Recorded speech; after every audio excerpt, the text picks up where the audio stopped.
Seconds away on Studio 5. Show me the money. From Jerry Maguire. Who's your supplier? To Life of a King. Academy Award-winning actor Cuba Gooding Jr. is here. Plus, we're on the final tour of the largest and longest-running music festival in the country. And then, As a coach, when did you realize you had a big story here? the miracle story behind the making of the miracle season. You strong women got us here. Studio 5 starts now.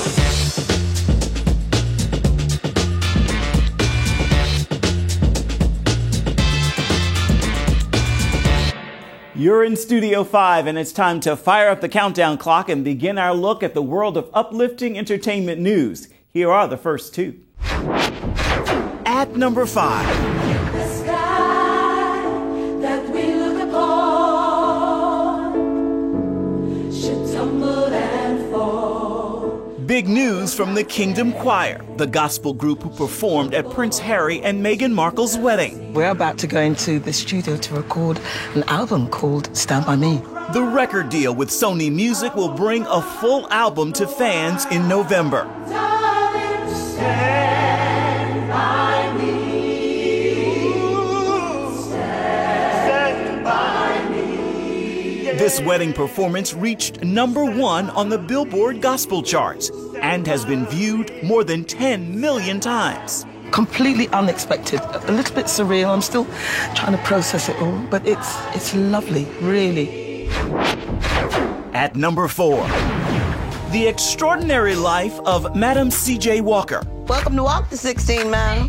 Hidden Figures star Octavia Spencer will play another real-life pioneer in Madam C.J. Walker, a new Netflix series about America's first black self-made female millionaire. Spencer will also co-executive produce with NBA star LeBron James. When Madam Walker died, it was almost as if the reaction to Mandela. People lined up all along Broadway in Irvington, New York, just to get a glimpse of the casket. With that, we're off to a great start, and it gets even better. Academy Award winner Cuba Gooding Jr. is here for the Studio 5 sit-down. Jerry? Yeah, what can I do for you? Show me the money. Acting in the film, Jerry Maguire earned Cuba Gooding Jr. an Academy Award. You're colored men in the white man's army. It's a miracle you're flying fighters in Italy. But here, in roles in real-life American hero stories like Red Tails, Tuskegee Airmen, and The Butler, are Gooding's signature performances. Then you want to wash yourselves out. Oh, Negro, please do so. I'll have you on the next thing smoking back home to make room for the men who want to stand and fight. You gotta remember, I grew up in the 80s and 90s, and in my schooling, we didn't have a lot of these stories about African Americans' participation in American history. We didn't have the Tuskegee Airmen, the Red Tails, the Men of Honors. You know, I didn't know about Dory Miller and Pearl Harbor. Ah, yes, the pawns. They are the front line. Here, Cuba plays Eugene Brown, a real-life modern-day hero who went from serving time in prison to saving lives through the game of chess. These stories can't be ignored anymore. And I think when I read the fact that this was just that very normal man is incarcerated, comes out and does good, like Lean on Me, or even Remember the Titans, this had the same essence of nobility, in that this man, not only was he doing something great for the community, there's a epidemic of black on black crime still today, and gang violence that is destroying the family nucleus in today's society in America. And I think part of that is due to the fact that these young black men feel like they have no choice but to pick up a gun and represent their hood. Where's the father figure in these men's lives? And it's not just white America telling black America, do better. We as black Americans should be telling ourselves, we come from royalty. You know, we come from a royal lineage, and it's these stories that when those kids have the decision to take a gun and be a thug, or to get an education and do something great, like the past shows we have done, then maybe these kids will make a different decision. And it's a story like this, you know. I never played chess growing up. I knew nothing about chess, but to have those chess masters on the set talking us through the mentality behind the game, it is like that, you know? It's a great metaphor for our youth today. Do you think the game itself has a rehabilitative power? I know Eugene Brent. I think it does. I think a lot of times, I mean, even you think of that scene in Boys in the Hood, Trey goes with Doughboy and his father says, think, Trey, you know, and he gets out of the car. Because I think in all of that anger and frustration, he's willing to push past it and picture what it'll be like if he does get retribution. And then make a decision not to go down that road. And it's just like if you're on a chessboard and you say, well, if I make this move, I could make that one, that'd be great. But if they make these, I'm done. So I can't make that move. I have to make a move that protects the king and goes after their pieces, you know. Seeing the end game. That's right. Got to see the end game. You mentioned Boys in the Hood. It's my favorite movie of all time. Oh wow! And here's the reason why. I think. Anyway, I was young when I saw it. I was really stupid. I was younger, but it's the scene where you are stopped by the police. Oh yeah. Your character, and then Trey goes to his girlfriend's house. And it's this level of frustration. It's like, you know, I'm doing all the things I'm supposed to be doing, but here it is, I get stopped. As I told my family, I was like, you know, when Cuba Gooding Jr. is there boxing the air, this is what I feel like. I'm on the dean's list in college, and I come home, and I got stopped by the police. I'm like, that's what I felt. It's like the frustration is like, okay, you still only see, that's all you see is the color of my skin. And you stopped me for no blatant reason. Did you know the power of this film when you were making it? Look, I'm sorry about your friend. My heart goes out to his mother and his family, but that's their problem, Trey. You my son, you my problem. I want you to give me the gun.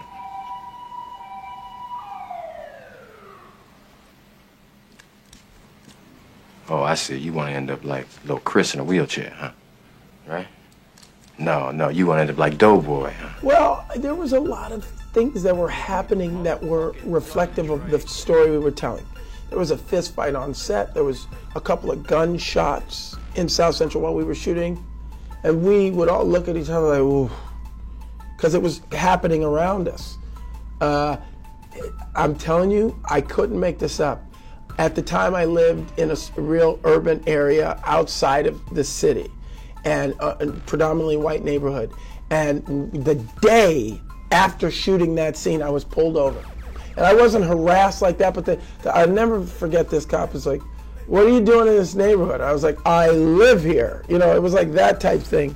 So, you know, yeah, I think that there was just a real connection to society and what we were dealing with as a nation of people. And I think that's why it still resonates today.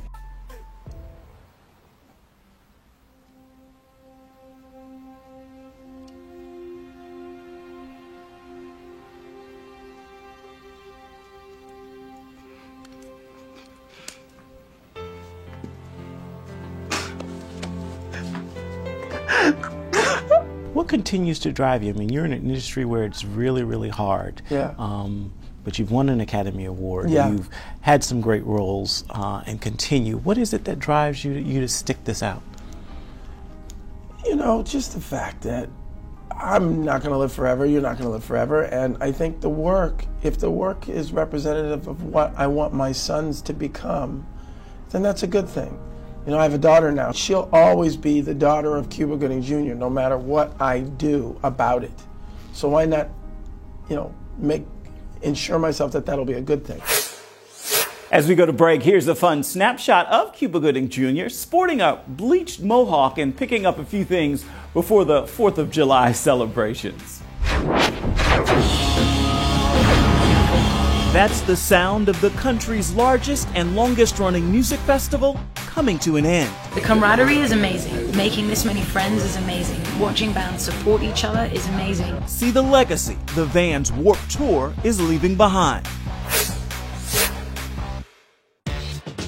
And welcome back to Studio 5. Let's get back to the countdown of the best headlines in uplifting entertainment news. At number 3. We've told you LeBron James is making a movie, but the happy filmmaker and NBA star has even bigger news. Now he wants to make kids in his hometown of Akron, Ohio, happy too. This week, the LeBron James Family Foundation is opening a public school for at-risk youth. I know exactly what these kids today are going through being a part of this. You know, in the 4th grade, I missed 80 days of school. We didn't have a car. The city bus didn't come to where I was living. But anytime I would show up to school, it's weird. The teachers would always tell my mom that when he shows up, he's one of the best students that we have. We just hope that he can show up more. I can sit here and be a loss of words, which I am now. We literally have a school. It's a real life school, you know, in my hometown, and this is pretty cool. At number 2. Relevant Magazine reports Netflix is looking to create more faith and family-focused content. Okay. First question. Very important for job. Do you go to church? Amma, you can't ask that. No, it's okay. I don't mind. Yes, I do go to church. That's where I saw your ad. Me too. What ad? Good. Cool. Christian? Korean? Original programming executive Cindy Holland broke the news at this weekend's Television Critics Association Summer Press Tour, saying, "It's a very important audience to us and represents a significant percent of the population, not only in the U.S., but around the world." Mrs. Park, I think you correct most clues. You're welcome, Pastor Choi. Until Mrs. Kim walk in with twice as many. 2 times more. It's nothing. You're welcome. Stay tuned for number 1 in the countdown. The largest and longest running music festival in the country, the Vans Warped Tour, comes to an end this summer. Studio 5 joined the tour to look at its impact on the musicians and the fans from across the world.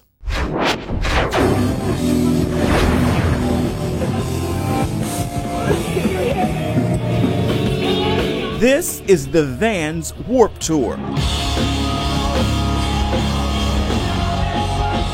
Founded by Kevin Lyman in 1995, it is the biggest and longest running traveling music festival in the country.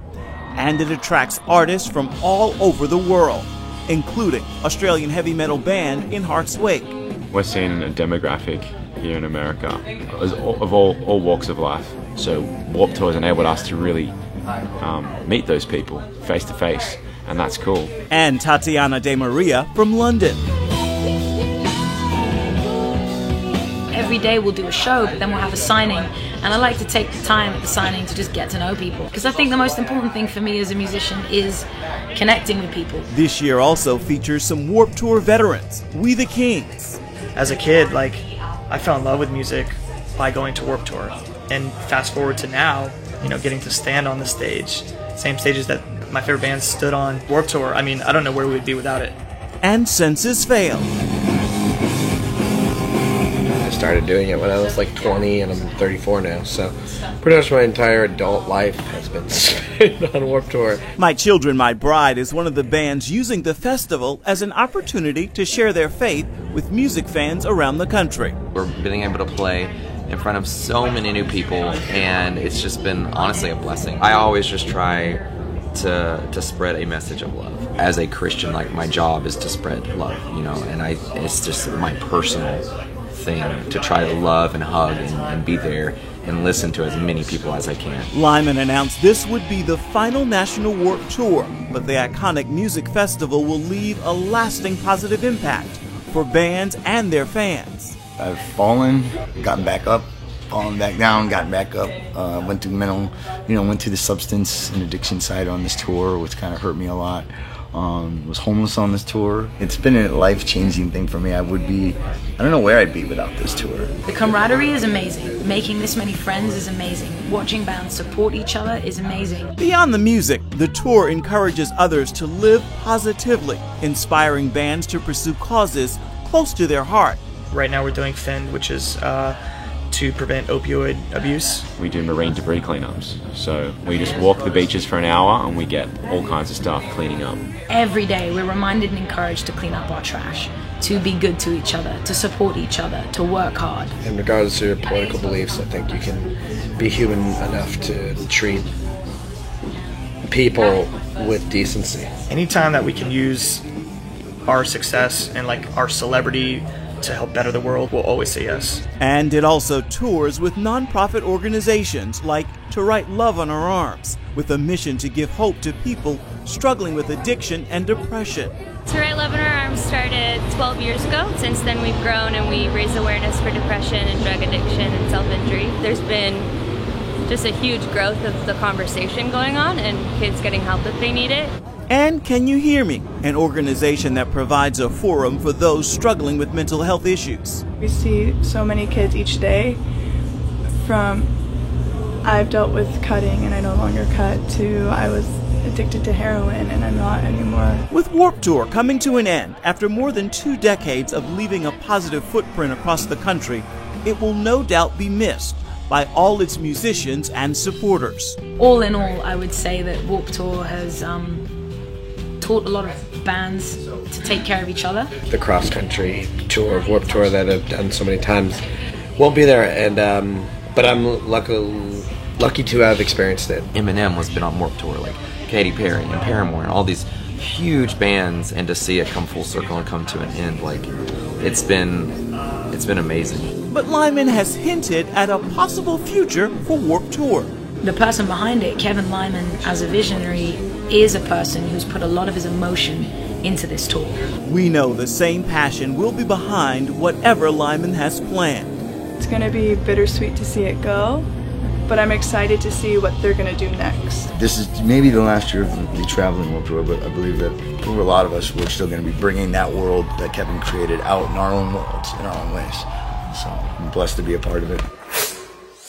It's a music festival that will definitely be missed. Be sure to stick with Studio 5 for more from this season's Warped Tour with artists in the upcoming episodes. Still ahead. You strong women got us here. You did this. I have never been prouder to be a coach. Meet the real-life coach. As a coach, when did you realize you had a big story here? Behind the movie and the miracle story in Iowa.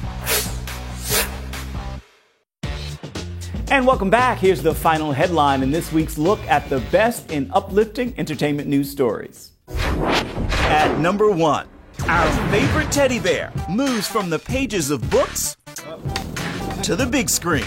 And Studio 5 is behind the scenes. Christopher Robin said we should go north. Chatting with the furry stars. So how much fun did you have making this movie? Well, I was allowed to do my own stunts. And, sometimes even on purpose. Oh, before we keep going, you wouldn't happen to have any honey, would you? Oh, I'm fresh out, so sorry. What to do, what to do, what to do. What to do indeed. Who? Christopher Robin. With an all-grown-up Christopher Robin, the Disney film reunites Winnie the Pooh and all our furry friends in the 100-acre wood and hits American theaters on August 3rd. So, Eeyore, what drew you to this project? Well, it's not like I'm that busy anyway. How much fun did you have making the movie? Define fun. With our countdown now wrapped, it is time for this look at a great film, now available actually on DVD. In case you missed it, The Miracle Season is based on the true story of an Iowa high school volleyball team who rises up following the sudden death of the team's young leader and biggest champion. There's one student on Iowa City West High School's Wall of Fame who really stands out. Hi, I'm Caroline Found. I'm a 5'8" setter. Caroline Found was the heart and soul of the girls' volleyball championship win in 2010. So loved, her memory pushed the Trojans to an unexpected second championship in 2011. Caroline died that year in a bike accident on her way home from church, making it a painful and trying season for the girls to even play. I noticed you're holding a picture there. Sure. That's a picture of Ellen and Caroline that I just kind of hang on at special moments. We sat down with Caroline's dad, Ernie Found, and her coach, Kathy Bresnahan. As a coach, when did you realize you had a big story here? For me, it was just cathartic to write because I was so proud of my players, and it was the first time I felt like I could really let my emotions out. And now, a major motion picture. Then I heard this annoying voice in my head. Caroline's voice. Do work today, son. With everything going on in her life, she played volleyball. What were you thinking for the volleyball team after your daughter's death? What were you hoping to see? I just wanted them to hang together and keep on going. I think that's what Caroline would have wanted them to do, is to keep on going. If we run the board, we got a shot at state. You mean to win? I mean to win. We could win. For a line. For Caroline. Danica Yarosh plays the role of Caroline. Erin Moriarty plays her teammate and best friend, Kelly. Either of you volleyball fans before this? I mean, I definitely liked the sport and, like, respected it. But I was not... I hadn't watched much of it at all. To be completely honest, I really didn't know much about volleyball. I grew up playing multiple sports. I am a fan of sports and athletics, but I had no idea what went into volleyball, how intense this game was. You strong women got us here. You did this. I love all of you so much. What do you think this would mean to Caroline, both of you? Because she seems so much larger than life in terms of how she was portrayed. I mean, every 20 years or so as a teacher, or every decade, you find that one really special, unique person, and that was Caroline. Love conquers all, and there's nothing more important in life than relationships and family. Such an incredible story. The Miracle Season is now available on DVD, and it is certainly worth checking out in case you missed it. Right now, it is time for the Studio 5 Snapshot. This Oprah Winfrey photo shoot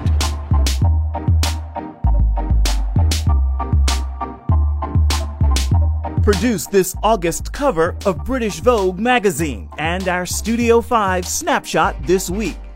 And since we know, here's a sneak peek at who's gracing the cover next month. Every time I get to work with you, I feel like it's wonderful, but definitely for British Vogue. I know it's my first September issue.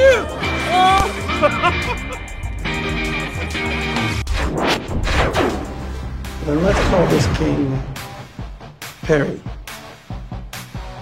King Perry it is. Actor Cuba Gooding Jr. returns with a final thought to change your life. Hell.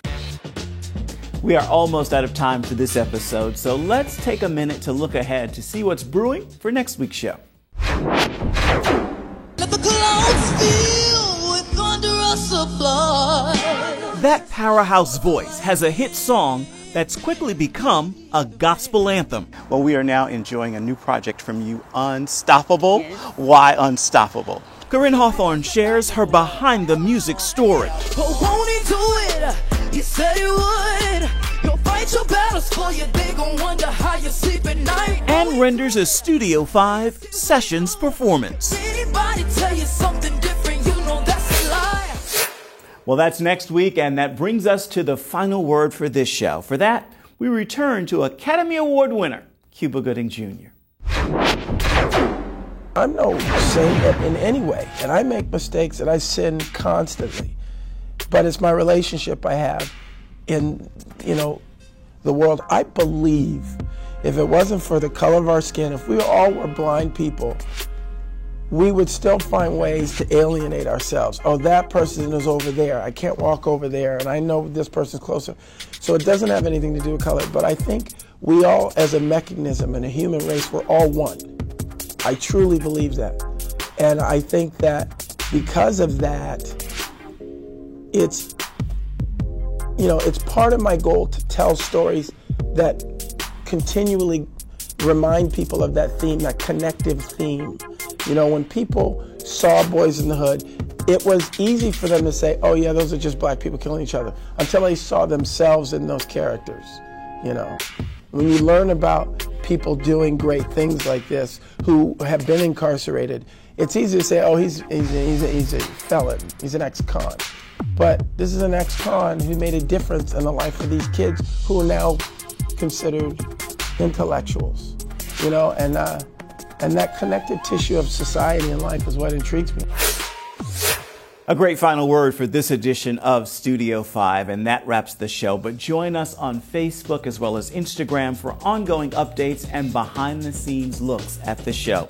You can also reach out and touch me at F from Graham on Instagram, Facebook, Twitter, and Snapchat. And then you come on back and see where Studio 5 takes you next week. Bye-bye, everybody.